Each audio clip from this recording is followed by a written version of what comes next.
The jungle was thick, dark, and full of strange sounds. Trees with glowing leaves swayed slowly in the wind, and the ground was covered in moss that lit up under each step.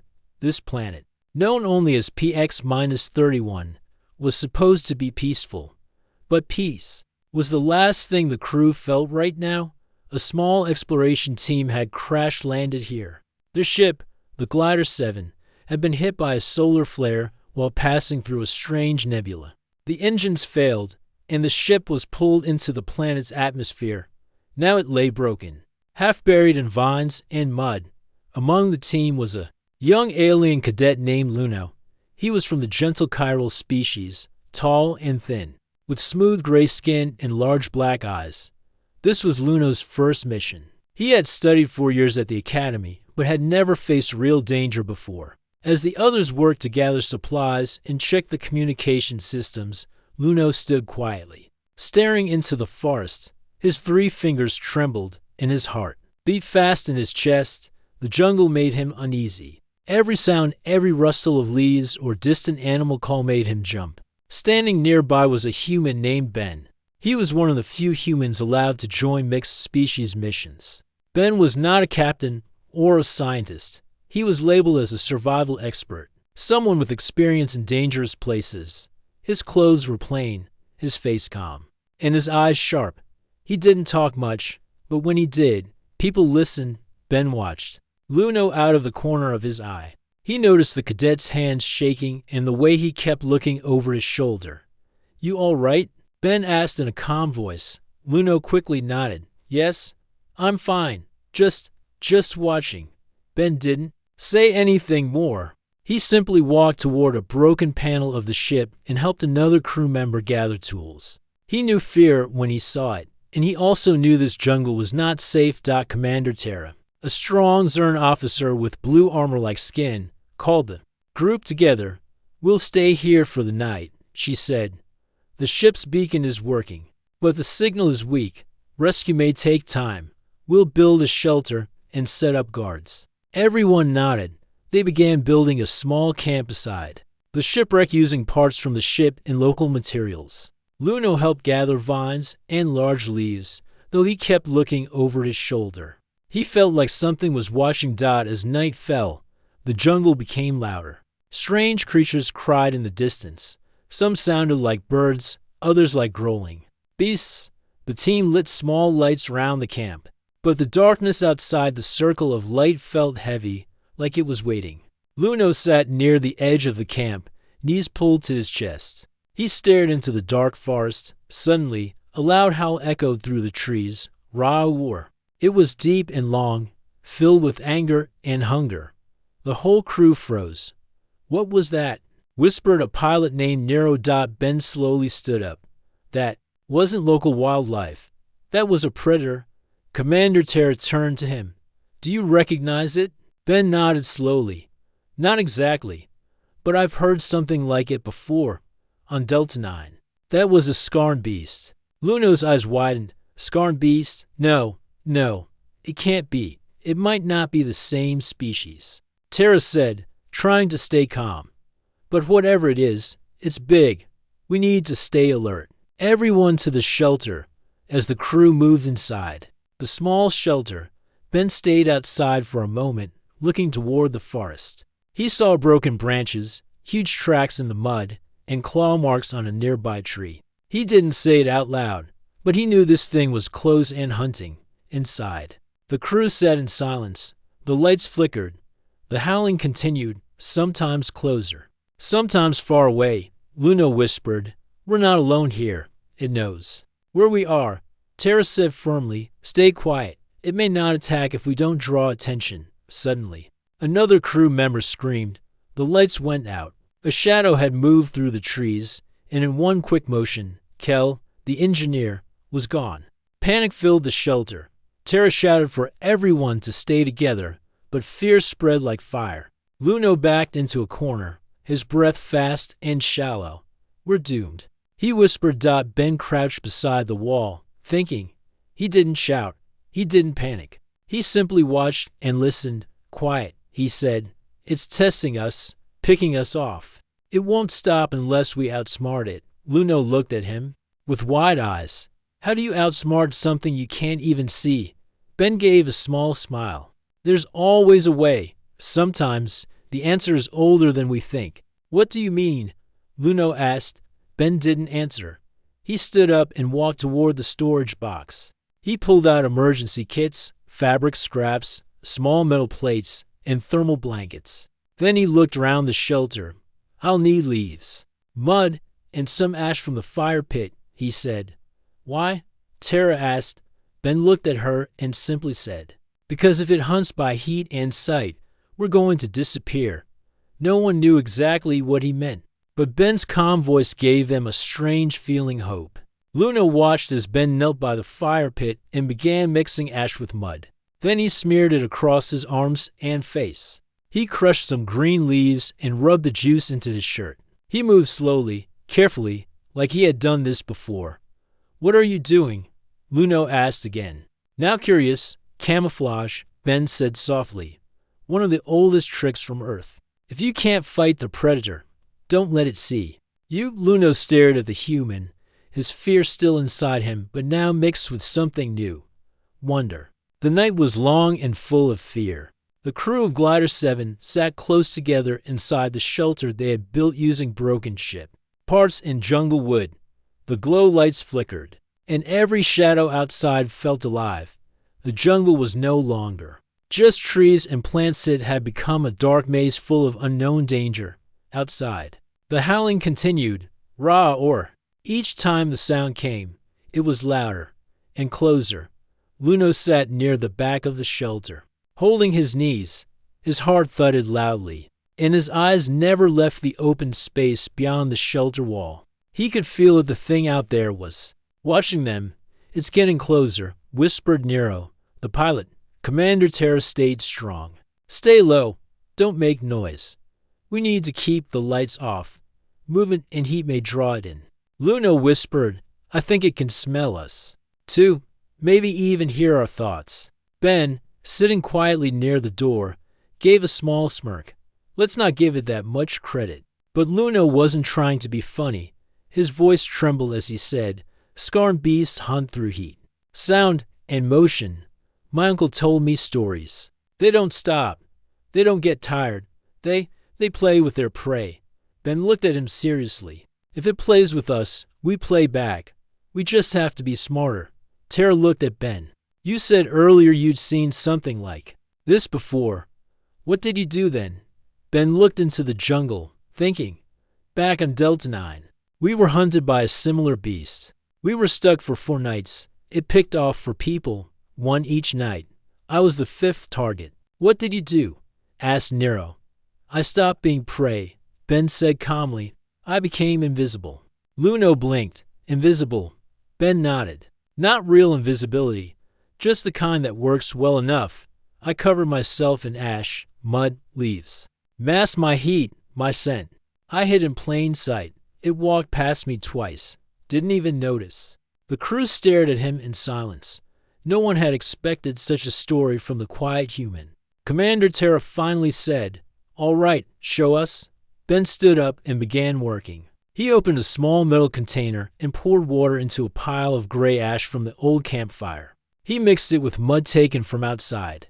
Carefully, he smeared it onto his face, arms, and necks. He gathered leaves and rubbed them between his palms, smearing green oil across his clothing. He moved slowly and quietly, like a man who had done this many times before. Luno watched him with wide eyes. Why does that help? Ben looked at him. Most creatures hunt the way we do by patterns. Our body heat has a shape. Our scent follows a trail. But if we break the pattern, we vanish. But it's still out there, Luno whispered. Yes? Ben said, but it won't see me if I don't want it to. Suddenly, there was a loud crash outside. A tree snapped like a toothpick. Something heavy was moving. Footsteps shook the ground slow, strong, and deliberate. Stay down, Tara hissed. The lights went completely out. Now, the jungle was silent. Too silent. Then screech along. Bone-chilling sound echoed across the trees. It was close. Ben crouched low and crept toward the wall. He peered through a crack. The creature was huge, almost 3 meters tall, covered in dark, spiked fur.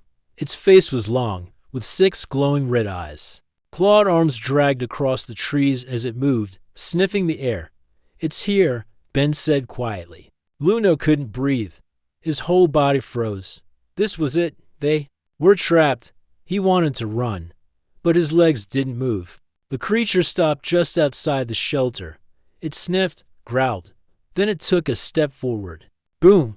The ground shook under its weight. Commander Terra pointed to the corner. "Everyone, into the crawl space, now." The crew moved silently to a tight space under the ship's cargo hold, just large enough to fit 5 people. Ben stayed behind. "Where are you going?" Terra asked. "Him? I need to distract it," Ben said. Luno grabbed his arm. "You'll die." Ben looked at the young cadet and smiled softly. "Only if it catches me." Before anyone could stop him, Ben slipped out of the shelter into the jungle. The darkness swallowed him immediately. Outside, Ben moved carefully, making no sound.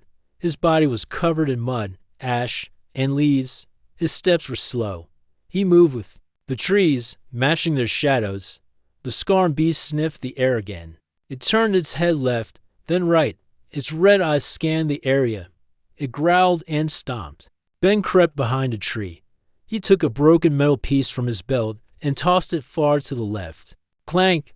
The sound echoed, and the beast turned its head. Quickly, with a deep growl, it charged in that direction. Ben exhaled slowly. "Still works," he whispered. Meanwhile, inside the shelter, the crew waited in silence. Luno gripped his knees tightly. His heart ached. The human was out there, facing the monster alone. Why would he do that?" Commander Terra whispered. "He's giving us a chance." "But he doesn't even know us," Luno said. "We're just part of the crew." Terra looked at him. "That's what humans do sometimes. They take risks others won't." Minutes passed, then more. Finally, the sounds faded. The heavy steps disappeared into the distance. The howling stopped. Ben returned an hour later, his clothes torn and his arm slightly cut, but he was smiling. "It took the bait. It's gone for now." The crew gathered around him, amazed. "You walked past it?" Nero asked. Ben nodded. "Right behind it, close enough to smell its breath." Luno stared at him. "How are you not afraid?" Ben looked at Luno and answered, "I was afraid. Still am. But fear is only useful when you listen to it, not when it controls you." Luno didn't speak, but inside, something changed. He saw Ben not just as a human but as something more. A survivor, a protector, a teacher. The night wasn't over. The danger wasn't gone. But hope had returned, and in the middle of fear and darkness, one old human trick had made all the difference. Morning came slowly on the jungle planet PX-31. Pale sunlight pushed through the thick green leaves above, but it brought little comfort to the crew of Glider 7. The jungle was still, too still. Luno had barely slept. His body was tired, but his mind raced. Every time he closed his eyes, he saw the red eyes of the scarred beast. He kept thinking about Ben the human who had walked into the jungle alone and come back alive. How could anyone do that? The crew gathered quietly for a meeting. Their small shelter felt smaller now, like the walls were pressing in.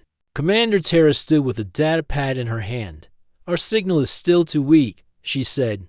"Rescue won't find us unless we reach higher ground or boost the beacon. We need to move." "Move," Luno repeated, his voice rising.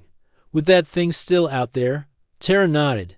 "We can't wait here forever. If the scarred beast finds us again, we may not be so lucky. But we don't even know where it is." Luno said, fear creeping into his voice. "We're in its territory. We're nothing but food to it." Ben, who was cleaning his tools with calm hands, looked up. "We're not food," he said. "Not if we stop acting like it." Luno stood up, pointing toward the jungle. "You don't understand. That thing is not just a predator. It's a hunter, a perfect one. It picked us off like flies. Kel is gone. We're next. We're doomed." Everyone went quiet. The silence was thick. Ben stood and walked over to Luno. He didn't shout or look angry. His voice was quiet but steady. Fear helps you survive, Luno. But panic doesn't. Luno looked away. Embarrassed, easy for you to say. You weren't the one who saw its claws inches from your face. Ben placed a hand on Luno's shoulder. I was close enough to feel its breath. Trust me, I know fear. But I also know how to fight it. Tara stepped in. Enough. We need a plan. Ben, can we move safely through the jungle? Ben nodded. Yes, but only if we do it smartly. No noise. No fire. Full camouflage. We move in pairs. I'll take the front. I'll go with you, Luno said suddenly. Everyone looked at him. Luno swallowed hard. I want to learn how to not be afraid. Ben gave him a small nod of approval. Good. I'll teach you. Later that morning, the crew began preparing to move. Ben taught them how to use mud, ash, and leaves to cover their skin and clothing. Luno copied every move carefully. He still felt scared, but when he looked at Ben, he saw courage and that gave him strength. They stepped into the jungle into lines, moving like shadows between the trees. The jungle was full of sounds now bird-like screeches, insect clicking, and rustling leaves. But every strange sound made Luno flinch. Step where I step. Ben whispered to Luno, breathe slow. Don't think about the creature. Think about each step. Luno nodded, focusing hard. After half an hour, the group reached a small ridge. From here, they could see a tall cliff in the distance. There, Tara pointed. If we reach that cliff, we can boost the signal. But it's a long way. Suddenly, the jungle went quiet. The air felt heavy again. Ben stopped walking. Get down, he said softly. Everyone crouched. Not a word was spoken. Ben touched the ground with his fingers and closed his eyes. What is it? Luno whispered. Ben opened his eyes. It's close. Then, without warning, the beast roared again. This time, it was far to the left but not too far. It's tracking us, Nero whispered. No, Ben said. It's testing us again. Pushing us. Luno's heart pounded. How can we hide this time? There's no shelter. Ben looked around. The trees were tall and wide, but the ground was flat. Camouflage is no good in the open, he said. We need to change the game. He walked over to a fallen log and began pulling thick vines around it. Then he turned to Luno. Help me with this. Luno rushed over, and together they covered the log with leaves and jungle mud. What are we doing? Luno asked. Making a fake trail, Ben said. We'll leave a false scent and mark. Then double back and circle around. It'll follow the wrong path. Luno's eyes lit up. That might work. Ben smiled. It will work if we do it right. The crew followed Ben's plan. They created decoy tracks and used heat packs from the emergency kits to leave behind thermal trails. Then they moved swiftly through a thick patch of tall grass. Circling the area quietly. The trick worked from a safe distance. They watched the scarred beast arrive at the false trail. It sniffed the air, growled, then followed the wrong direction.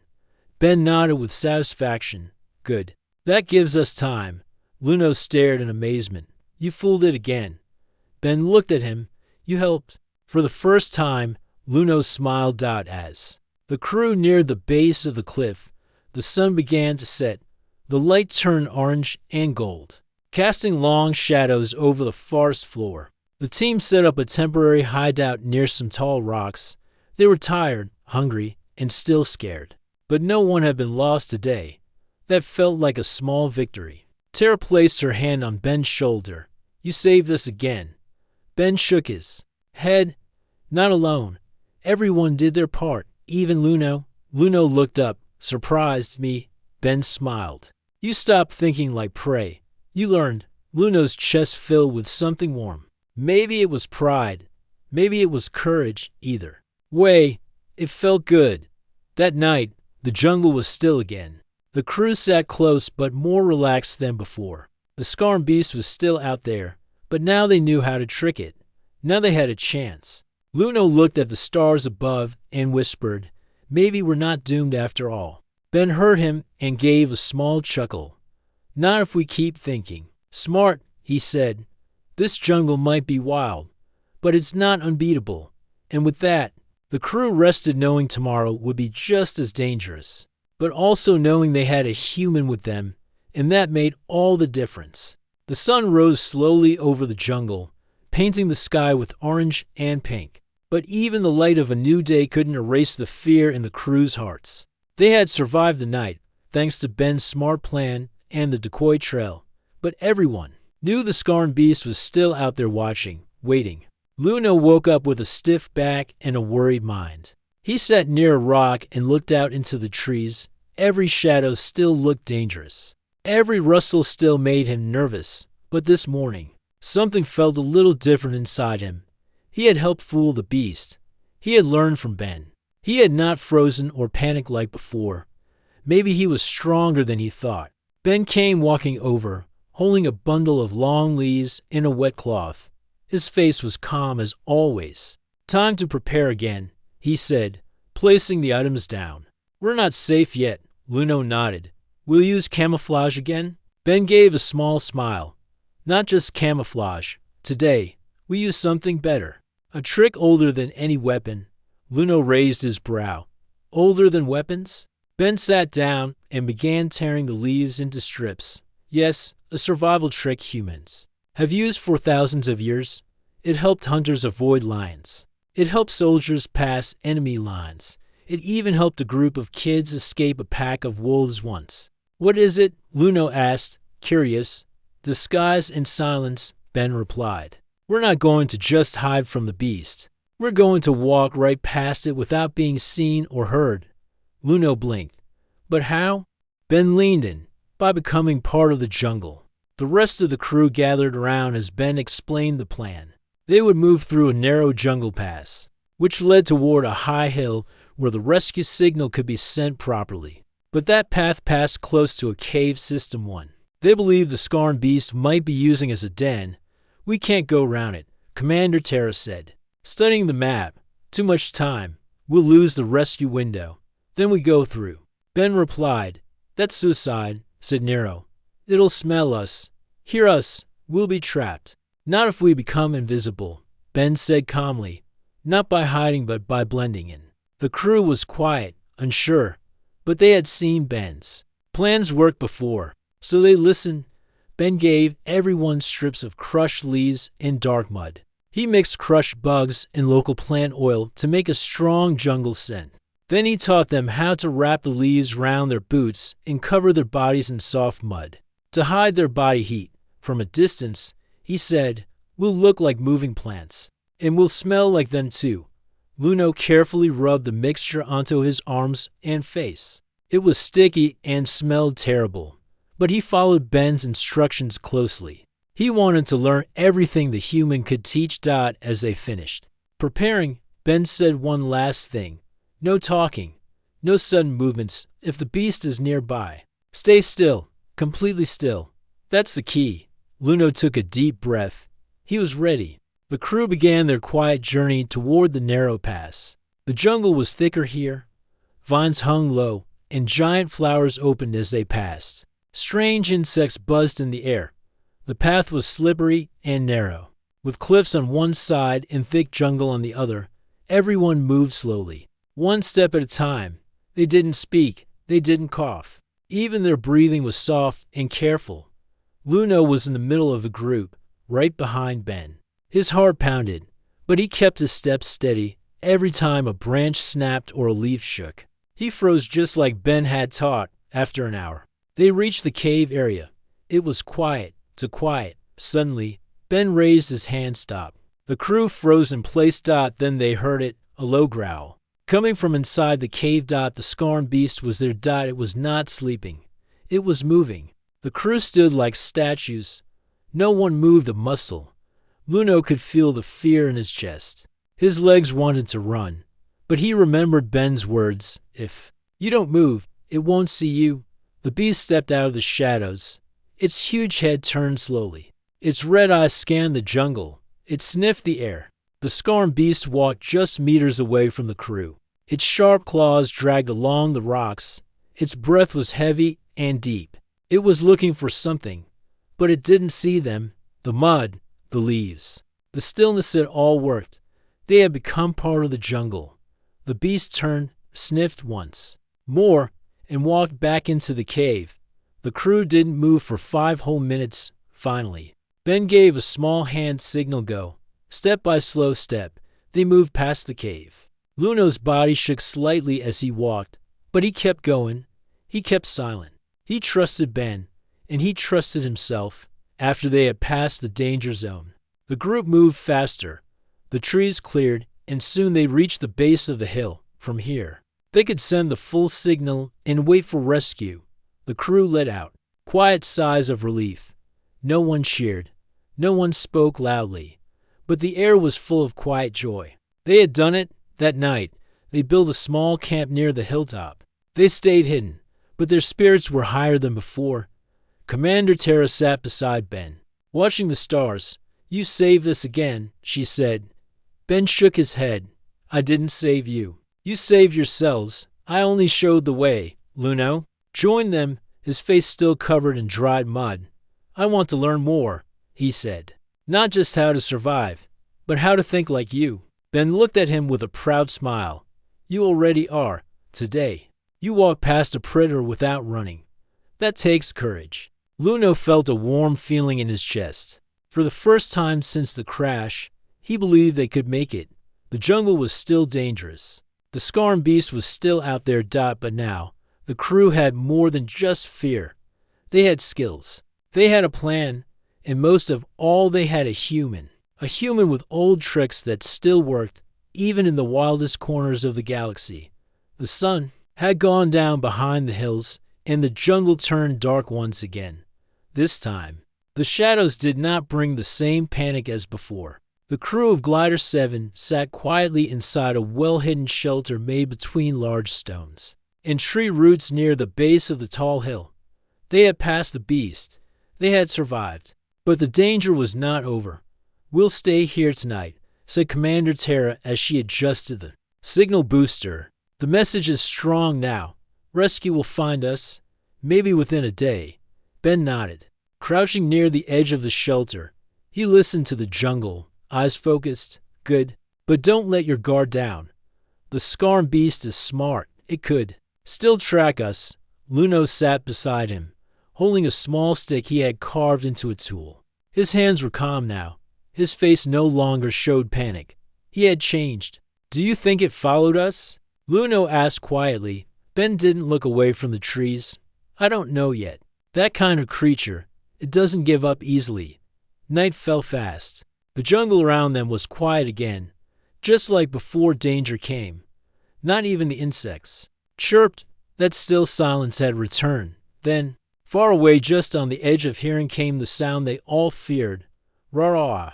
The beast had returned. Everyone in the shelter froze. Even though they had prepared, even though they had passed it once before, that roar still brought fear into their hearts. Tara turned off all lights. No sound.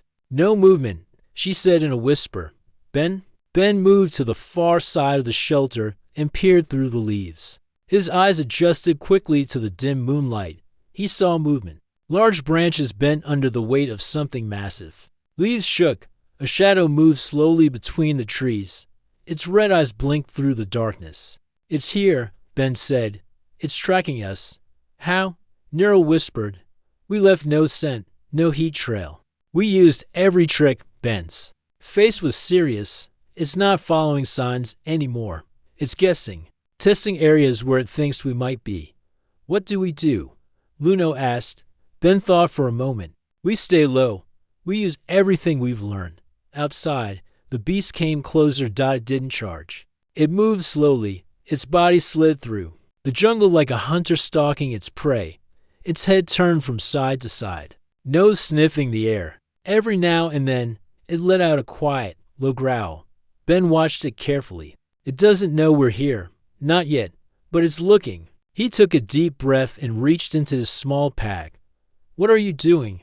Luno asked. Ben pulled out a tiny device, an old human tool used for making fake heat signals. It was small but strong enough to show up on a predator's senses. "I'm giving it something else to follow." He crawled out of the shelter slowly, covered in mud and leaves like before. The jungle around him was thick, and the air smelled like wet bark and earth. His body moved with the rhythm of the trees. The scarred beast was only 30 meters away now. Ben placed the device under a bush and activated it. Then, moving low to the ground, he circled back behind the shelter. He waited. The beast paused. It lifted its head and sniffed again. Then slowly it turned and walked toward the heat signal. The crew remained silent.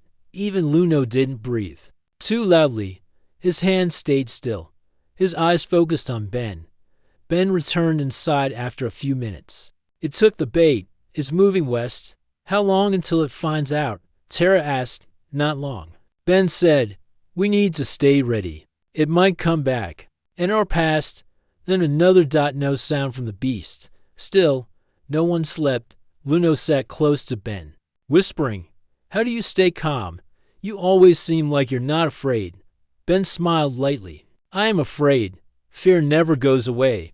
But I've learned to carry it without letting it stop me. Luno nodded slowly. I think I understand now. Fear isn't weakness. It's part of survival. Ben looked at him with pride. Exactly. Suddenly, a loud crack echoed in the jungle. The beast had smashed the fake signal device. It had realized the trick. Everyone, stay ready. Ben said quickly. The red eyes returned in the distance. This time, they moved faster. The crew remained inside. Silent, the creature roared again, but this time in confusion. It walked back and forth near the shelter, sniffing. It could sense something, but not clearly. Then it stopped. The beast lifted its head. Its body turned slowly away from the shelter, and then it walked off into the trees. The jungle was quiet again. Ben didn't relax until he couldn't hear its steps anymore. It didn't find us, Nero said. Shocked. Ben nodded. No scent, no heat, no noise. It couldn't be sure, so it moved on. Tara looked at him with respect. You use old tricks to defeat something new. You saved us again. Ben looked at the crew. You all saved yourselves. I just reminded you what humans had to learn long ago, how to become the invisible ones. By morning, a new sound filled the jungle. A ship engine. Luno rushed to the edge of the hill and looked up. A silver rescue ship broke through the clouds, flying low toward them. It blinked its landing lights in response to their signal. We're saved, Nero shouted. The crew cheered softly. They waved their arms, and the ship slowly came down to land on a clear patch of grass. Near the hill, the back doors opened, and a team of rescue officers stepped out.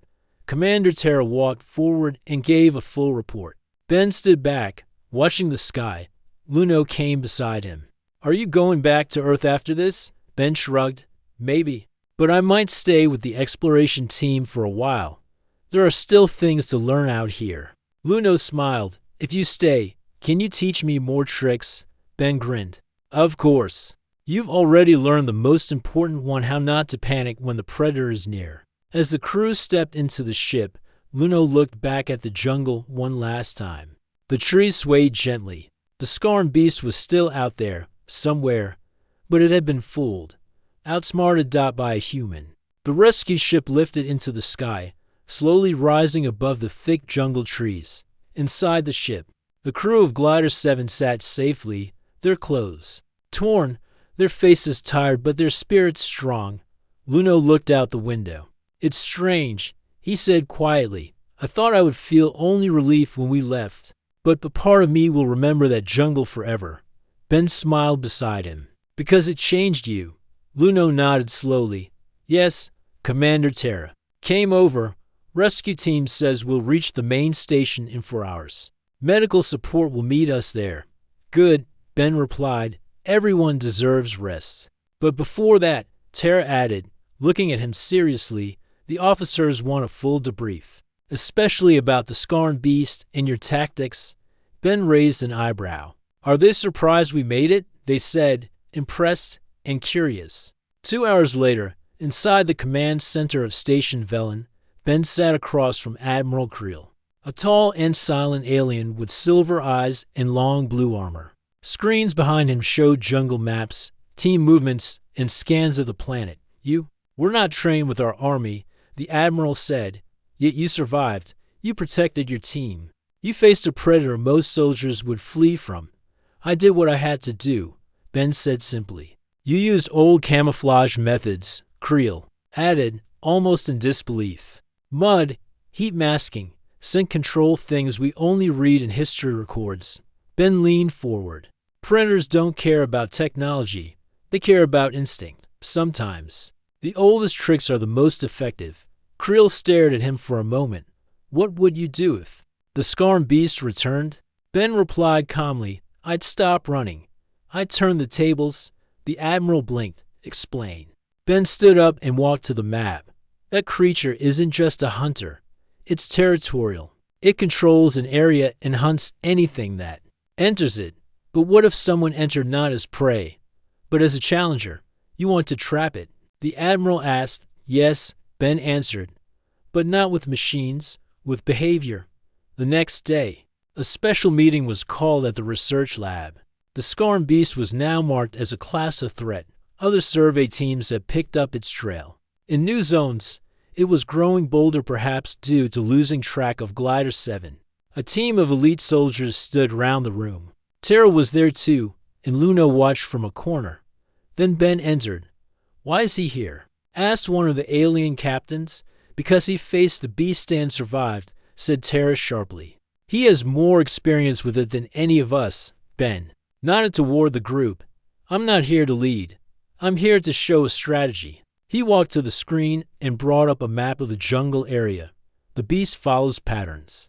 Ben explained. It circles a hunting range, marks trees, and returns to certain spots again and again. That's its comfort zone. He tapped. 3 red circles on the map. These are locations where it was last seen. Now look at this. He brought up infrared maps showing body heat trails and movement. Notice the gap between these areas. It avoids places with strong water flows or fire marks. You're saying it fears something? Asked a soldier. I'm saying it respects certain signs. Ben answered, just like animals on Earth respected the signs of other predators. If we create a false challenge, it might turn away or even attack the wrong place. Luno stood up. You mean we can trick it again? But in a bigger way? Ben smiled. Exactly. The plan began 2 days later. A new small team, led by Ben and guarded by trained soldiers, landed at a zone just outside the beast path. Their goal, create a trap not of machines, but of behavior. They built fake camps with predator scents taken from stored samples. They used strong-smelling plants and burned wood to give off a mark of danger. They painted fake scratches on trees. They scattered fake bones clean and bleached. It needs to look like a rival predator lives here. Ben told the team, something the beast hasn't seen before. But what if it doesn't believe it? Luno asked. Then we make it believe, Ben said. They placed sound devices that growled like giant earth cats. They left heat signals shaped like massive bodies. And at night, Ben himself walked the area covered in scent, marking trees, dragging large sticks just like old human hunters once did to scare off wolves and bears. The jungle grew quiet again. The beast arrived at dusk, walking along the edge of the marked area. Its red eyes blinked as it sniffed the new signs. It growled, confused. The air smelled wrong. The trees looked marked. The ground felt claim. Then it stepped forward and triggered a hidden signal device. A massive roar blasted from nearby speakers, shaking the ground. The beast jumped back. It roared, louder than ever, but didn't enter. It circled. It waited. But no prey came. Instead, more roars sounded from deeper in the false territory. It had a choice: risk a fight with a rival or move away. Slowly, it backed off. And walked away. Ben watched it from the trees. His body was still, painted with dark green mud. His hands were tight around a branch, but his face stayed calm. It's working, he whispered. The beast had turned. Back at the station, the scientists celebrated. For the first time, the Scarm beast had avoided a path marked by the team. Admiral. Creel called Ben again, this time with respect. You've given us a new way to fight. The Admiral said, not with weapons but with behavior. Ben nodded. Sometimes. Understanding your enemy is stronger than shooting at it. Luno smiled beside him. We didn't defeat the beast. We made it believe someone else already did. That's the power of fear, Ben said that evening as the stars shone outside the space window. Luno sat with Ben and the others. You know, Luno said softly, I used to be scared of everything. Of missions, of the dark, of predators. And now, Ben asked, now I know. Fear is natural. But panic is a choice. You taught me that. Ben gave a short smile. Then you're ready for the next challenge. Luno blinked. There's a next one. There always is, Ben replied. 3 weeks had passed since Ben and his team fooled the Scarn Beast. The jungle planet was calm again. Survey teams moved freely. Rescue pods were back in the air. The Scarn Beast had not attacked anyone since then. But Ben didn't relax. He stood on the balcony of Station Velen, watching the planet below. Beside him stood Luno, holding a small metal badge, his first field honor. You should feel proud, Ben said. I do. Luno replied. But something tells me it's not over. Ben nodded. You're right. Later that evening, alarms rang across the station. Warning. Predator signal detected. South Jungle Quadrant. Commander Terra ran into the control room. Is it the Scarn Beast again? The sensor officer confirmed. Yes, ma'am. It's changed direction. It's coming back, and faster than before. Terra stared at the map. Why would it return? Ben entered the room. Because it finally figured it out. What do you mean? Terra asked. Ben walked to the screen. It studied the fake signs. It must have realized no real predator was there. So now it's angry and it's coming back for us. The beast was moving directly toward one of the research camps. There were scientists there, unarmed. Luno's eyes widened. They won't survive. We need to evacuate them. Terra ordered. No time. The officer said, it'll reach them in less than an hour. Ben looked at Terra. Let me go. Terra hesitated. You already risked your life once. Ben replied calmly. This time, I don't want to trick it. I want to finish it. 40 minutes later, Ben stood alone near the jungle camp. The researchers had been flown out just in time.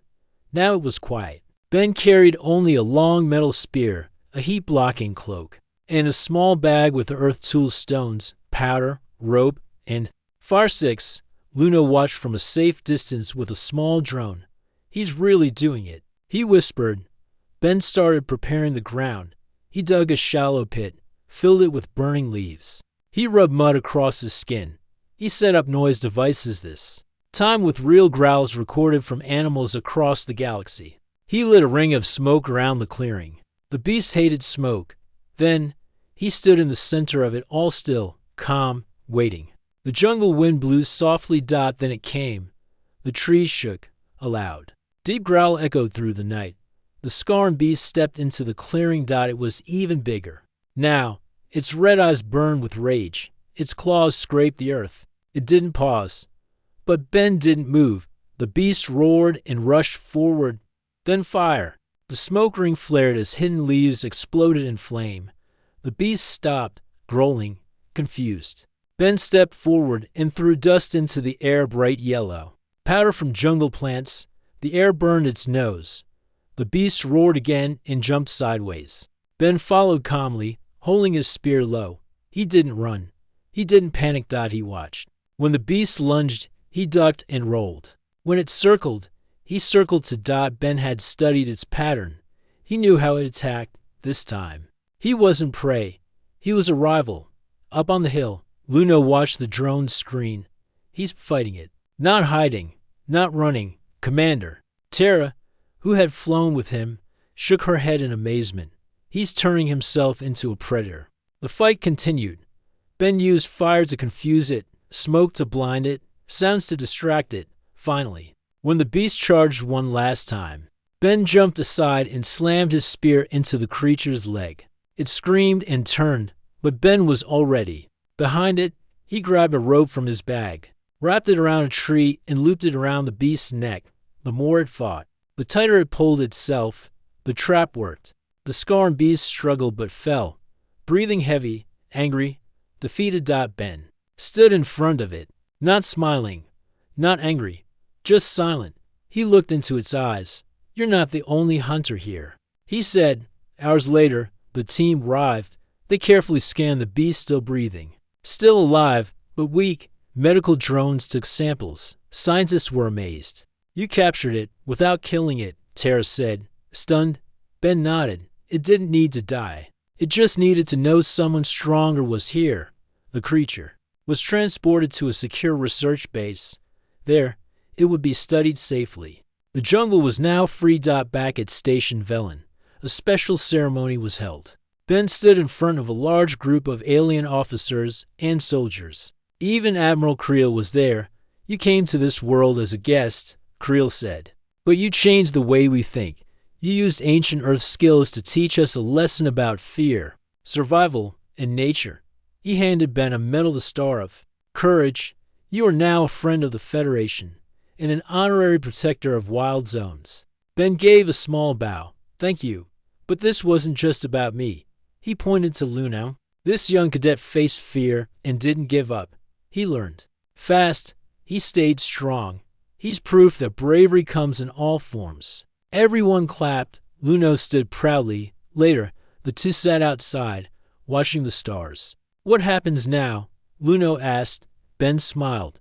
Now, you train others. Teach them what you learned. And maybe someday, when I'm long gone, you'll be the one standing in the jungle. Calm, ready. Luno laughed. With fire, powder, and ropes, maybe. Ben said, or maybe with something better understanding. Luno looked up at the stars again. I used to think humans were just good at building machines, but now I see you're also good at understanding fear. Ben chuckled. Fear is natural, but if you know how to use it, it becomes your strength. And far below, in a secure jungle cage, the scarred beast rested. It remembered the man with fire, mud, and quiet eyes. It remembered the first creature. It could not defeat. And in its wild heart it respected him. The end.